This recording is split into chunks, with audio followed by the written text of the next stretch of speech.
Good morning. I am in Pennsylvania in the Pocono Mountains at my aunt's lake house, and it came to my attention that Of One Blood is a really difficult novel to read. I have read it so many times since the first time that I read it, and I know so much about it at this point that I apologize that it slipped my mind, and of course, we need some clarification. So I wanted to walk you through a few of the things that you might want to think about for the paper about Of One Blood, and then give you some hints about using the novel if you are struggling with the storyline. It's a weird storyline because um, we have hints that this Ruel Briggs has is of African American descent, but he's passing for white.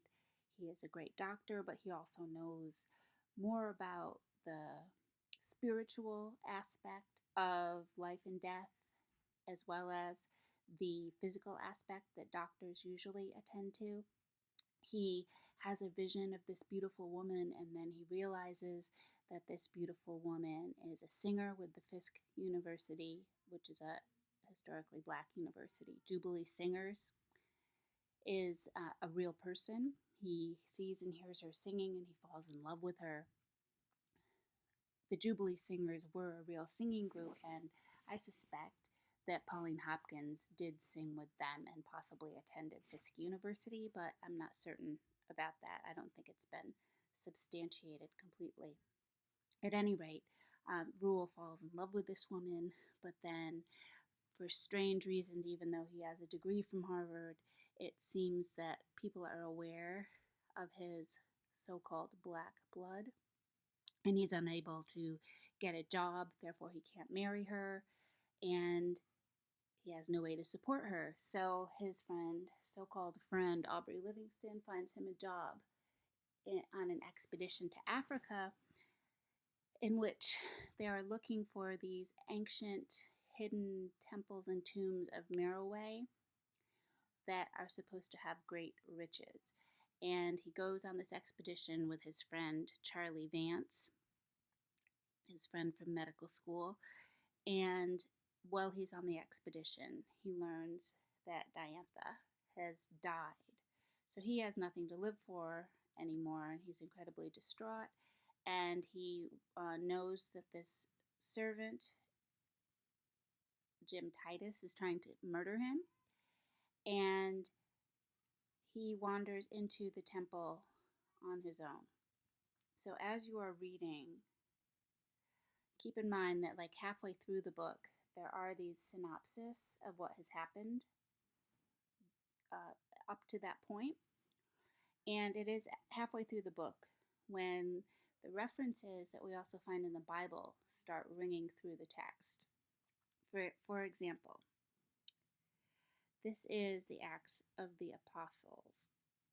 And I included both pages here because I think it's an interesting setting and context. I'm making a video and you know you're not supposed to come in here, so out. I told her not to. She wouldn't listen. Well, I'll have to tell my students I'm sorry that my children don't listen.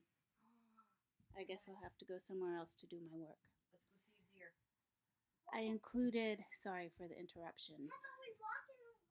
The twins don't like to leave me alone. So anyway, I included both pages here because I think the context is interesting because Paul is out trying to proselytize and convert people to Christianity, traveling around the early biblical world here. And he tells people this very important message, which begins in 24, verse 24. The God who made the world and everything in it, he who is Lord of heaven and earth, does not live in shrines made by human hands, nor is he served by human hands, as though he needed anything, since he himself gives to all mortals life and breath and all things. From one ancestor he made all nations to inhabit the whole earth, and he allotted the times of their existence and the boundaries of the places where they would live, so that they would search for God and perhaps grope for him and find him, though indeed he is not far from each one of us. So that is an amazing story that dips into the whole kind of mythical idea of creation and the creation of humanity. God made all human beings of one ancestor or of one blood. This is the Oxford Bible. Hopkins' translation said, of one blood.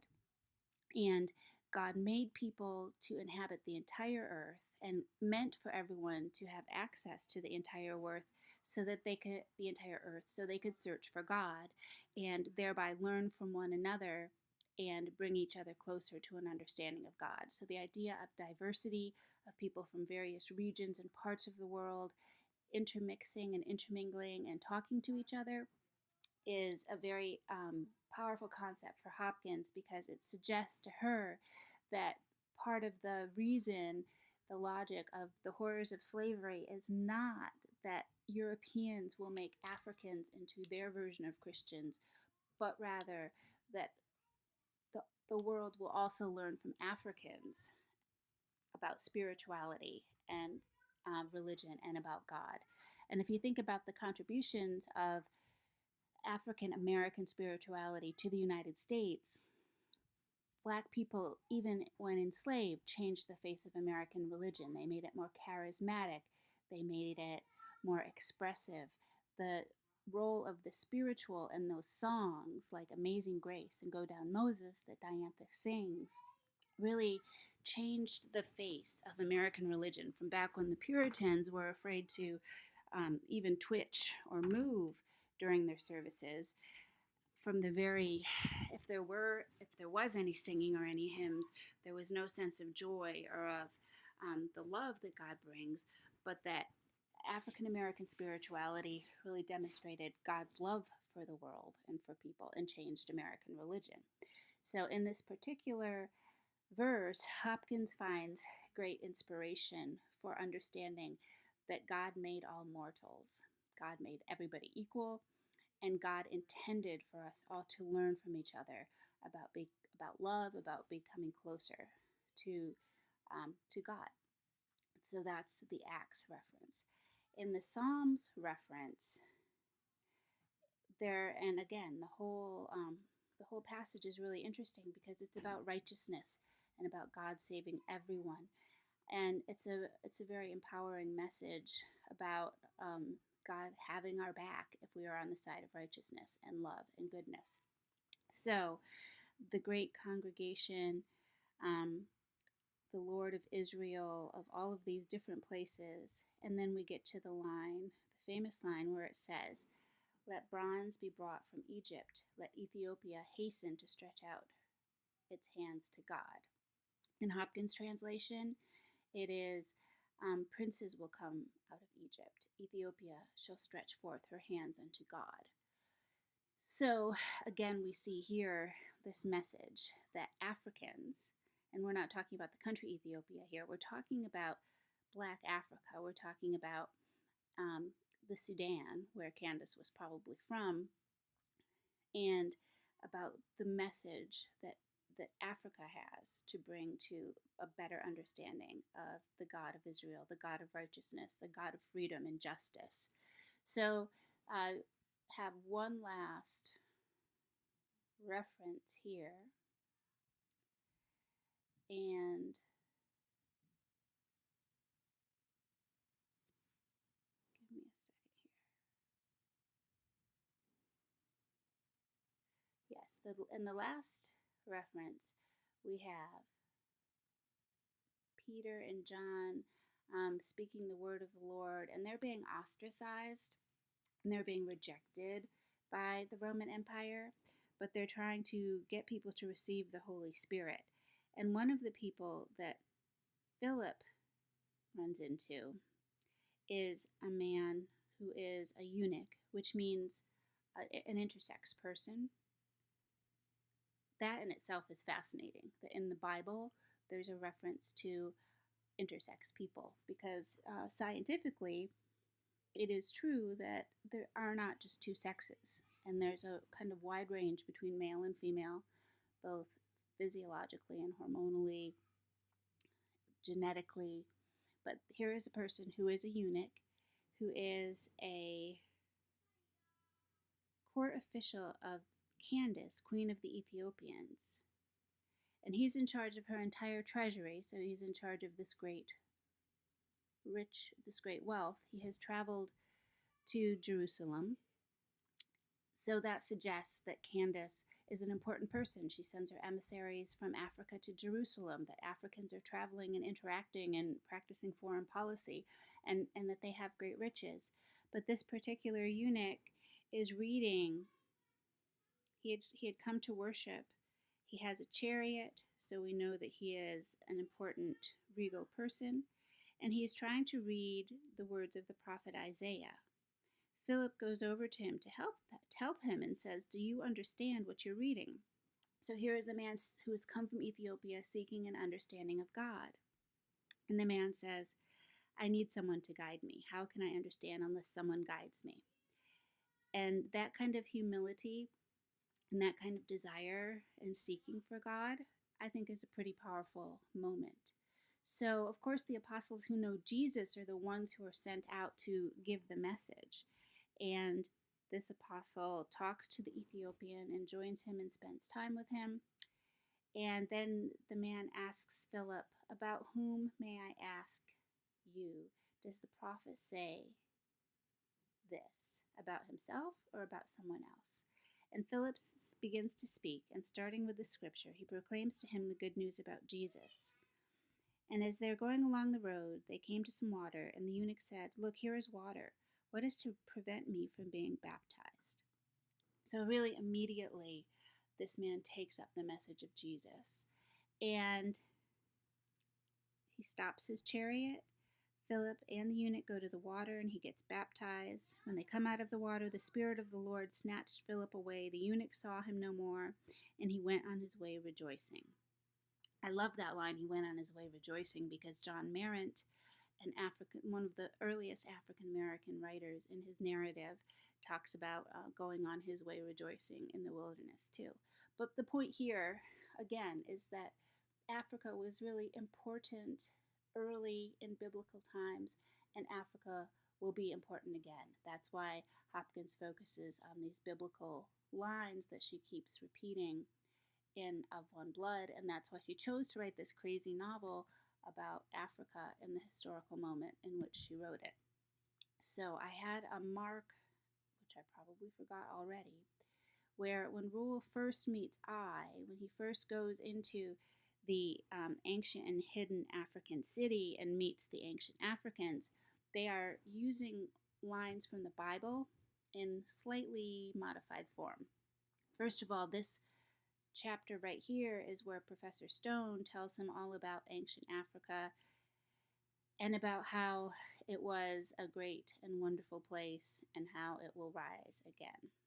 Then I'm going to move ahead here to where Reuel actually finds his way into the hidden city. Keep in mind, this is a hidden city in Africa. That's why I have the Black Panther film still on our assignments page. This story is about the hidden potential of Africa and a great hidden city in Africa. I hope you've all seen Black Panther.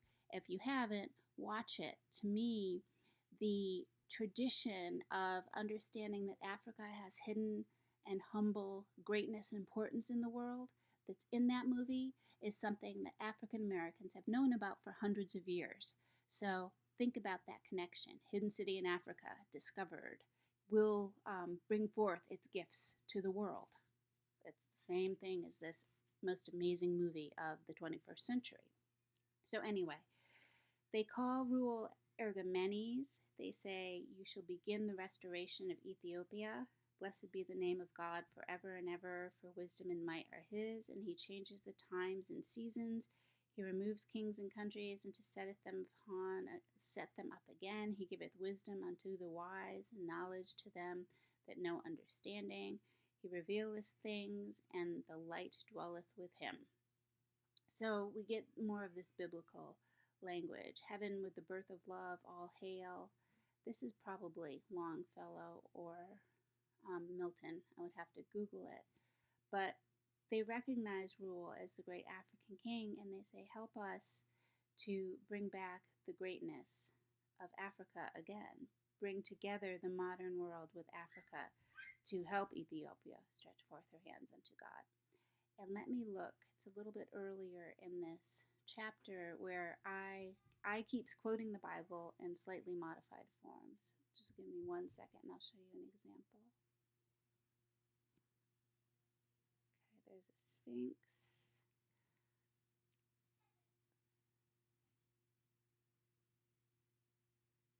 Rule keeps quoting Milton, the great English writer.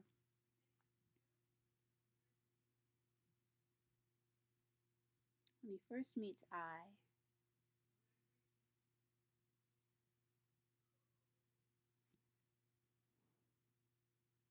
and here we have, right at the end of chapter 14, utter destruction has come upon Meroe the glorious, as was predicted, but there was hope held out to the faithful worshippers of the true God, that Ethiopia should stretch forth her hand unto eternal goodness. Ethiopia should stretch forth her hand unto God, and that then her glory should again dazzle the world. Kings should come out of Egypt. So that's just one instance in the text where this idea of one blood, all God created all men, of one ancestor, God created all of us to inhabit the earth. Ethiopia, Egypt, bronze shall come out of Ethiopia. We will recognize the great gifts of Africa. All of these prophecies keep coming up in this novel, and Hopkins imagines a way that in the 20th century they can begin to change the face of the world and become real, kind of like the movie Black Panther. But I just wanted to show you some specific examples there to help guide you for the paper. There are many more moments in this second half, particularly in Of One Blood, where you'll find those resonances of the biblical messages that I just showed you. And like I said, there's also Isis and Osiris, so you can also look at that mythology rather than the Bible. There are numerous references to the veil in the Bible, and in the first half of the book, the veil, which hides us from truly seeing God, comes up frequently as a biblical allegory in interesting ways. So there are many different ways you can write this paper, but I just wanted to focus specifically on the biblical passages that I showed you and this idea of the prophecy of the greatness of Africa, remembering that Ethiopia here refers to all of Africa. And hopefully that will help you with the paper and help you with this rather difficult novel. So have a great weekend and email me if you have questions.